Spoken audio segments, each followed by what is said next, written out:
HISA has sin creating gyda an taum hawn son guhin luchd-labhairt le Gaelic in neartachadh agus dógu a shaoghal.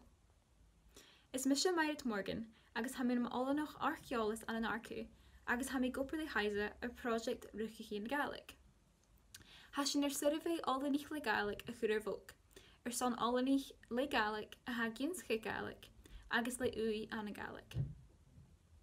Ha sin son ùidh aginn a neartachadh mar oileanach a bhí sa bliain Gaelic. Cuidichidh seo HISA le bhí neartachadh an táte ag Gaelic an san áithe agus an san urrainn dúcha.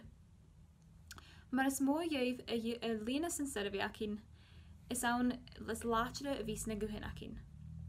Ha HISA ceangal gan Suirbhidh a chuaigh post-dealan oileanach agus is urrainn gaibh cuideachd féin amach mar is urrainn gaibh féin gan Suirbhidh le bhí dul gan larach lín ag HISA www.hisa.uhi.ac.uk/Gaelic. Gibh a thula duine a líana sa steach an Suirbhidh in corrum shaoghal an san cranachar dúis son chrombook a bhuanaigh. Tar páirt gus an tèid ar guhin a chhlaintin. Seo sin.